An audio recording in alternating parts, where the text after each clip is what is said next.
Entiéndelo, Carlos. Tú ya eres un inválido. Y tu hermano necesita ese dinero para su nueva vida. Ya hiciste tu parte dándole el riñón.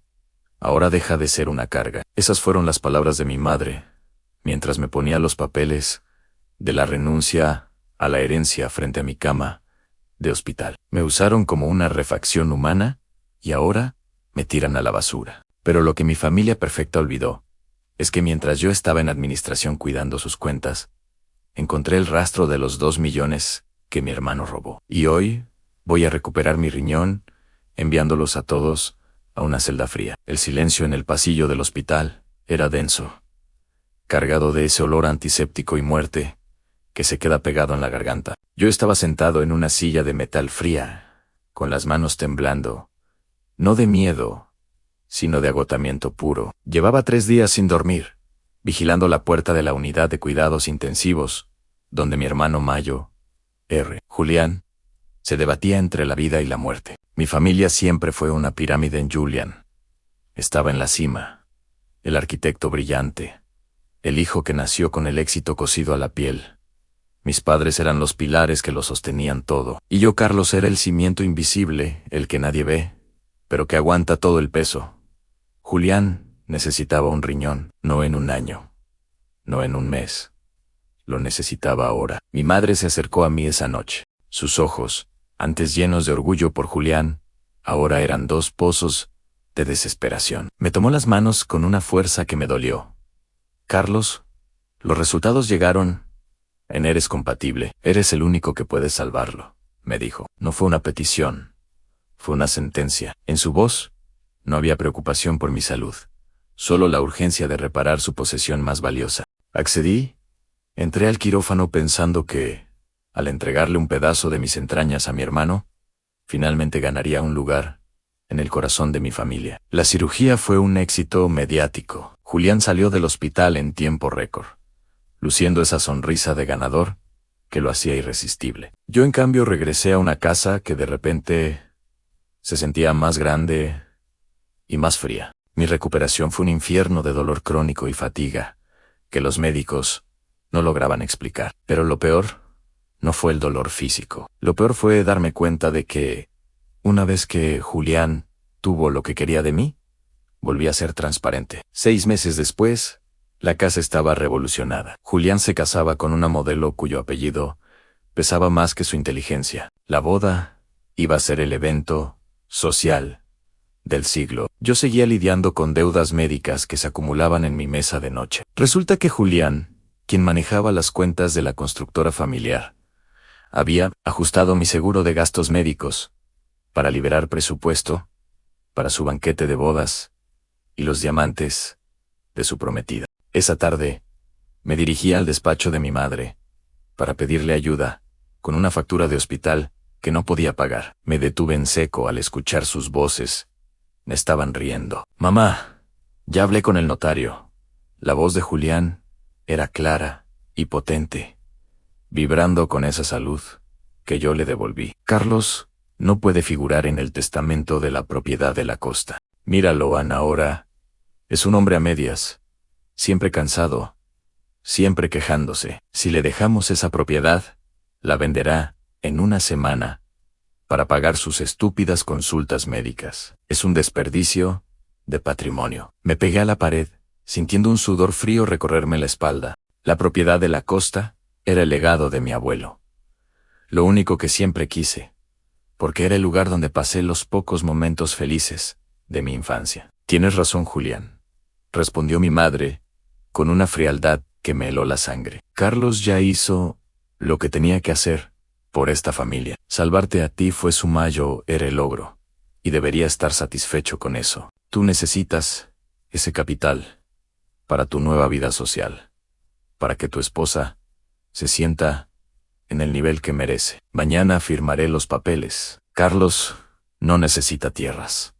Necesita aprender a vivir con lo que le queda. Escuché el sonido del whisky sirviéndose en los vasos de cristal. Estaban brindando por su nueva estrategia familiar. Julián se burló, diciendo que yo era como un auto viejo.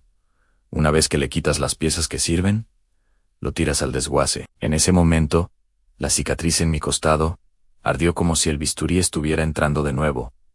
Pero esta vez, el dolor no me hizo llorar, me hizo despertar. Ellos pensaban que yo era solo el contador aburrido que aceptaba las migajas. Olvidaron que, durante 10 años, yo fui quien construyó la red de seguridad de todas sus empresas. Olvidaron que yo tengo acceso a los libros auxiliares, a las cuentas que Julián cree que están borradas, y a los registros de los depósitos que él ha estado desviando desde que salió del hospital. Subí a mi habitación, cerré la puerta con llave y encendí mi computadora personal. Mis dedos volaron sobre el teclado. No buscaba venganza, buscaba justicia. Y lo que encontré en la carpeta oculta del servidor de la constructora fue mucho más que un simple desvío de fondos.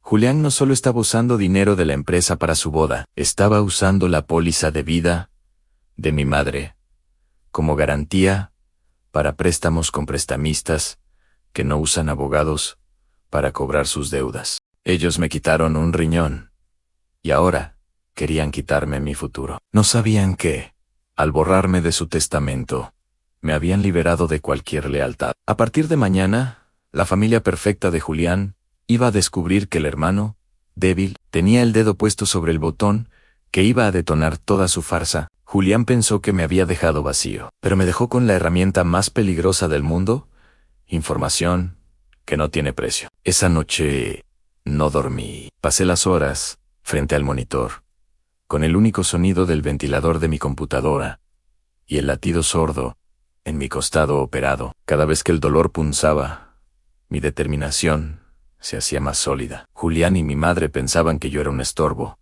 una pieza de repuesto que ya no encajaba en su maquinaria de lujo. No entendían que un contador que no tiene nada que perder es más peligroso que cualquier abogado. Durante años, mi trabajo fue ocultar los descuidos financieros de Julián, para que papá no se enterara. Pero ahora, esos mismos secretos serían la soga que él mismo se pondría al cuello.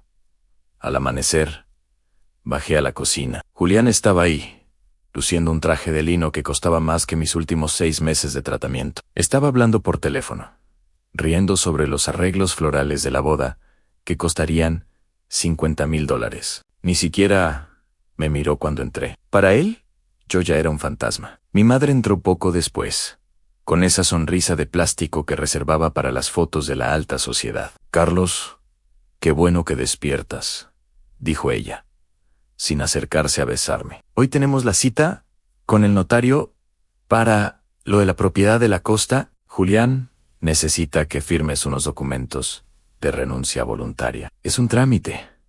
Hijo, queremos evitarte el estrés de los impuestos y el mantenimiento».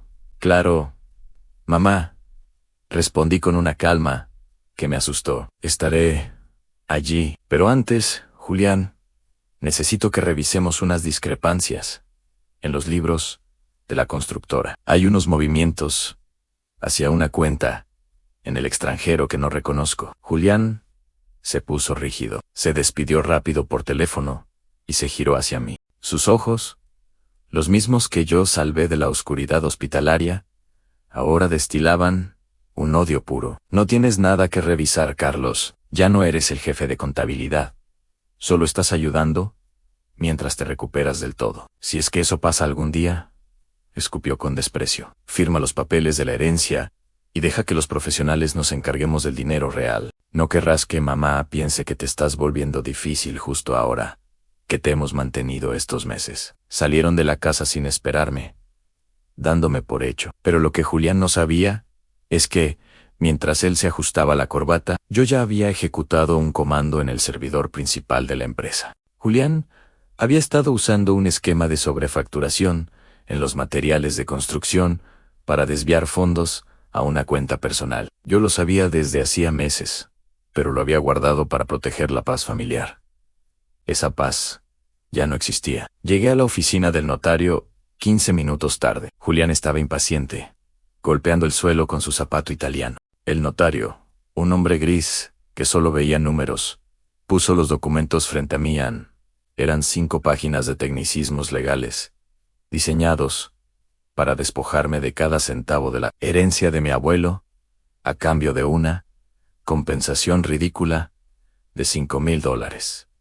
Firma aquí, Carlos. Tenemos una degustación de menú en 1 hora y no podemos llegar tarde, presionó Julián. Tomé la pluma, miré a mi madre, buscando una última señal de remordimiento, una pizca de la mujer que me rogó que le diera un riñón a su hermano. No encontré nada. Solo ambición en firma, pero bajo mi firma escribí un código alfanumérico pequeño, casi imperceptible. Era la clave de la transferencia que acababa de activar desde mi celular. Listo, dije, levantándome. Julián, deberías revisar tu cuenta personal. Creo que hubo un error con el depósito de tu boda. Él se rió, pensando que era una broma de mal gusto. Sacó su teléfono con arrogancia para mostrarme su saldo millonario. Su rostro pasó del bronceado perfecto a un blanco cadavérico en 2 segundos. ¿QAY? ¿Qué es esto? Tartamudeó. Un saldo en 0. Mis cuentas están vacías. Carlos, ¿qué hiciste? No hice nada ilegal, hermano, respondí mientras caminaba hacia la salida. Simplemente reclasifiqué los activos. Verás, ese dinero técnicamente pertenecía a la constructora, y como contador jefe, noté que esos fondos estaban extraviados, así que los devolví a la cuenta corporativa principal, la que ahora requiere mi firma digital única para cualquier retiro de más de $1,000. Mi madre se levantó, horrorizada. Carlos, el dinero de la boda, los depósitos de los proveedores, vencen hoy. Lo sé. Mamá, es una lástima. Parece que Julián no podrá tener su boda de 3 millones este fin de semana. Quizás pueda celebrarla en un juzgado, porque también envié un reporte anónimo a la auditoría fiscal sobre las facturas infladas que Julián ha estado firmando estos últimos 2 años. Julián se lanzó hacia mí, olvidando su elegancia, intentando agarrarme del cuello. Pero el dolor en mi costado me recordó que ya no era el hermano sumiso. Le puse la mano en el pecho, justo donde late el riñón que yo le regalé. Cuidado, Julián. Recuerda que ese órgano que te mantiene vivo legalmente es un regalo, pero el resto de tu vida me pertenece. Me borraste del testamento de la costa, así que yo te borré de la lista de personas solventes. Tienes exactamente 6 horas antes de que tus cheques de la boda reboten y tus suegros millonarios descubran que su yerno, Estrella, es un fraude en quiebra. Salí de la oficina escuchando los gritos de mi madre, llamándome malagradecido, y las amenazas de Julián. El aire de la calle se sentía fresco por primera vez en años, pero esto era solo el inicio. Julián pensaba que el problema era el dinero de la boda, pero no se imaginaba que yo ya tenía las pruebas de que él había hipotecado la casa de mi madre sin su consentimiento para pagar sus deudas de apuestas. Regresé a mi departamento, el pequeño lugar que ellos llamaban El Hueco, y preparé la segunda fase. Julián creía que podía comprar el silencio del mundo con su carisma, pero yo iba a demostrarle que el silencio tiene un precio, y el suyo iba a ser su libertad. Mañana, cuando los proveedores de la boda llegaran a cobrar y el banco iniciara la ejecución de la hipoteca, Julián entendería que no se le roba el futuro al hombre que te dio la oportunidad de tener uno. Me senté en mi escritorio y abrí el archivo de la póliza de vida. Había un detalle que Julián pasó por alto. El beneficiario contingente no era él, era yo. Y para que Julián pudiera acceder a ese dinero, necesitaba mi firma en un documento de conformidad que yo nunca, bajo ninguna circunstancia, iba a entregar. La trampa estaba cerrada. Mi hermano, el arquitecto de grandes edificios, estaba a punto de ver cómo su propia vida se derrumbaba por una falla estructural que él mismo creó en su falta de alma. El hotel más lujoso de la ciudad brillaba bajo las luces de cristal para la cena de gala previa a la boda. Julián, con su smoking hecho a medida, caminaba entre los invitados como si fuera el dueño del mundo, ocultando bajo su sonrisa de comercial el terror que le provocaba el saldo en 0 de sus cuentas bancarias. Mi madre, vestida con seda y diamantes, que aún no terminaba de pagar, saludaba a los futuros suegros de Julián, una de las familias más ricas del país, presumiendo de la impecable genética y éxito de sus hijos. Yo no estaba invitado, pero no necesitaba una tarjeta de entrada para ser el protagonista de la noche. Eran las 9 de la noche, cuando el aire acondicionado del salón pareció dejar de funcionar para Julián. El director del hotel se le acercó con una discreción que pronto se transformó en tensión visible. Los pagos de la reserva, el catering de $3,000 por plato y las flores importadas habían sido rechazados, no una, sino 10 veces. Julián intentó llevar al hombre a un rincón, balbuceando excusas sobre un error informático en el banco corporativo. Pero yo ya me había encargado de que el banco no solo bloqueara los fondos, sino que emitiera una alerta de fraude sobre su firma. Señor Julián, esto no es un error de sistema. Escuché decir al director a través de un micrófono que, accidentalmente, se quedó abierto cerca de la mesa de sonido. Nuestra oficina central recibió una notificación de que usted no tiene autoridad para disponer de los activos de la constructora. Si no se liquida la deuda de $200,000 en los próximos 10 minutos, nos veremos obligados a suspender el servicio y desalojar el salón. El murmullo entre los invitados se extendió como un incendio. Los suegros de Julián, gente que valora la reputación por encima de la vida misma, se acercaron con rostros de piedra. Julián me llamó. Su voz, antes autoritaria, ahora era un chillido desesperado de alguien que se ahoga. Carlos, maldito seas, desbloquea las cuentas ahora mismo, gritó por teléfono, olvidando que medio salón lo observaba. Vas a arruinar mi boda, vas a arruinar a mamá. Te juro que cuando salga de esta, te voy a destruir. No soy yo quien te destruyó, Julián. Fuiste tú cuando pensaste que un riñón era el precio de mi silencio. Le respondí con una voz tan gélida que pude sentir su escalofrío a través de la línea. El dinero que intentas gastar no es tuyo. Es el dinero que le robaste a la empresa y el que le quitaste a mamá, hipotecando su casa en secreto. Por cierto, los auditores acaban de llegar a tu despacho. Espero que hayas guardado bien esas facturas falsas. En ese momento, la música se detuvo. Los meseros empezaron a retirar las botellas de champán de las mesas. La humillación fue coreografiada. Julián intentó arrebatarle el micrófono al maestro de ceremonias para calmar a la multitud. Pero mi madre, al ver a la policía entrar por la puerta principal del hotel, se desmayó sobre la mesa de los postres. No venían por un escándalo de falta de pago, venían con una orden de comparecencia por malversación de fondos agravada. Julián, el hombre que me llamó inválido y pieza de desecho, fue escoltado fuera del salón frente a las cámaras de los teléfonos de sus amigos de la alta sociedad. Su prometida, al ver que el arquitecto estrella no era más que un castillo de naipes, se quitó el anillo de compromiso y lo lanzó al suelo antes de marcharse con sus padres, sin mirar atrás. Regresé a la casa de mi madre esa misma noche. Ella estaba en el sofá, pálida, rodeada de maletas vacías. Julián estaba en una celda, esperando a que un abogado, que ahora él no podía pagar, intentara explicar por qué había usado la póliza de vida de su madre como colateral para deudas de juego y estafas piramidales. ¿Cómo pudiste hacernos esto, Carlos? Sollozó mi madre, mirándome como si yo fuera el monstruo. Él es tu hermano. Le diste tu riñón. ¿Para qué sirvió ese sacrificio si ahora lo vas a meter a la cárcel? Le di mi riñón para que viviera, mamá. Pero no para que nos robara, respondí, mientras empezaba a empacar sus cosas. Tú sabías lo que le estaba haciendo. Sabías que me estaba borrando de la herencia para pagar sus lujos, y no dijiste nada. Me usaron como un repuesto. Pues bien, el repuesto ahora es el dueño de la maquinaria. La casa ya no es tuya, mamá. Julián la perdió hace meses, y yo acabo de comprar la deuda. Tienes una semana para mudarte al departamento pequeño de la ciudad, el mismo que me ofreciste a mí, cuando pensabas que me habías dejado en la calle. Me senté en el sillón de mi padre, el lugar que Julián siempre quiso ocupar. El dolor en mi costado ya no era una molestia, era un recordatorio de que la justicia no siempre es ciega.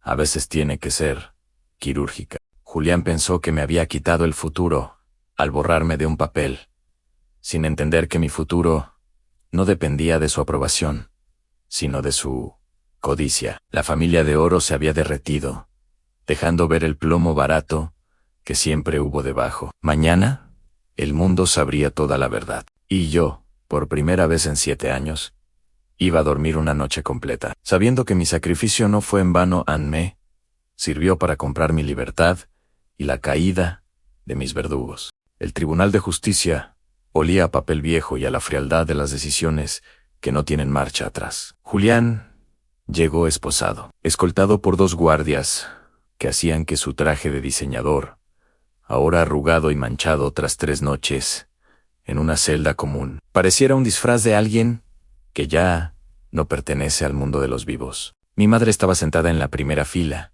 con un velo negro, llorando no por la salud de sus hijos, sino por la vergüenza de que su apellido estuviera siendo arrastrado por el lodo de los titulares de prensa. Yo estaba en el lado opuesto, con una carpeta de cuero negro que contenía el destino final de Julián. El fiscal no perdió el tiempo. Presentó las pruebas de la malversación de fondos de la constructora.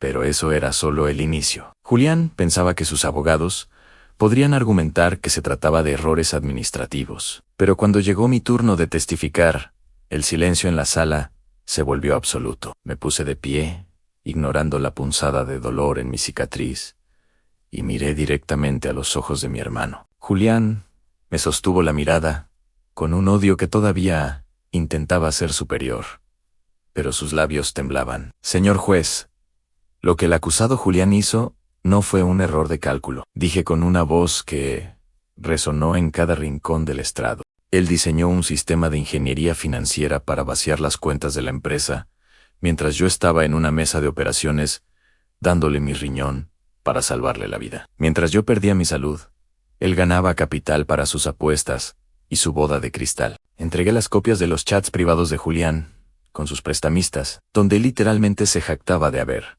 convencido al tonto de su hermano para que firmara los papeles de la herencia bajo sedación postoperatoria. La sala estalló en murmullos de indignación. El abogado de Julián intentó objetar, pero las pruebas eran digitales, rastreables e irrefutables. Había grabaciones de Julián riéndose de mi madre, llamándola la vieja útil, mientras le hacía firmar hipotecas sobre su propia casa para cubrir sus deudas de juego. Mi madre se derrumbó en su asiento. El hijo de Oro acababa de ser revelado como el parásito que siempre fue. Julián, al verse acorralado, perdió el control. Se puso de pie, gritando que yo era un envidioso, que yo le debía mi existencia a su éxito, que un riñón era poco pago por haber vivido a su sombra durante años. Los guardias tuvieron que reducirlo mientras él me escupía insultos que solo confirmaron su falta de humanidad ante el jurado. El veredicto no tardó ni 2 horas. Culpable de fraude agravado, malversación de fondos y abuso patrimonial contra una persona con discapacidad cognitiva, M y madre, a quien él manipuló usando su edad. 15 años de prisión.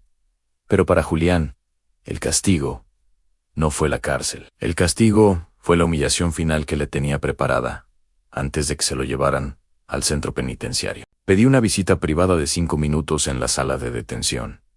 Julián estaba sentado, encadenado a la mesa de metal. Ya no había rastro del arquitecto estrella. Ganaste, Carlos. Disfruta de tu victoria, mientras yo me pudro en una celda, me dijo con una voz llena de veneno. Pero recuerda esto. Tienes un riñón menos, y ahora estás solo. Mamá nunca te perdonará que me hayas metido aquí. No estoy solo, Julián. Estoy libre, le respondí, poniendo un sobre la mesa. Este es el aviso de desalojo para mamá. Ya compré la casa de la costa y la casa de la ciudad. A partir de hoy, ella vivirá en una residencia de ancianos, pagada por mi fundación. Ella tendrá paz, pero no tendrá lujos. Y tú vas a descubrir que en la cárcel, el apellido Alberto no vale nada. Saqué una última hoja de papel. Era el reporte médico de su reciente chequeo en prisión. Tu cuerpo está rechazando el riñón. Julián, le susurré, acercándome lo suficiente para que solo él pudiera escucharme. El estrés, la mala alimentación de la cárcel y sobre todo, Tu propia bilis están haciendo que mi regalo se muera dentro de ti. Los médicos dicen que necesitas medicación constante y que tus probabilidades de un segundo trasplante son nulas. Nadie más en esta familia va a sacrificar su vida por ti. Me aseguré de que todos los donantes potenciales en la red nacional sepan que eres un paciente de alto riesgo por falta de ética y cuidado personal. Julián me miró con un terror genuino. Por primera vez, entendió que el hermano invisible no solo le había quitado su dinero y su libertad, sino que le había quitado el futuro que él mismo había profanado. Me usaste como un repuesto, Julián. Ahora vas a vivir el resto de tus días sabiendo que lo único que te mantiene con vida es una parte de mí que te odia cada segundo. Dije antes de levantarme y salir de la habitación sin mirar atrás. Caminé hacia la salida del tribunal. Mi madre estaba afuera, sola, bajo la lluvia, esperando un taxi que nunca llegaría, porque Julián había gastado hasta el último centavo de sus cuentas de crédito. Pasé por su lado y no sentí rabia. Sentí el alivio de quien finalmente ha soltado una carga que no le pertenecía. Julián pensó que me había dejado vacío al borrarme de un testamento, pero me dejó con la satisfacción de haber desmantelado su mentira piedra por piedra.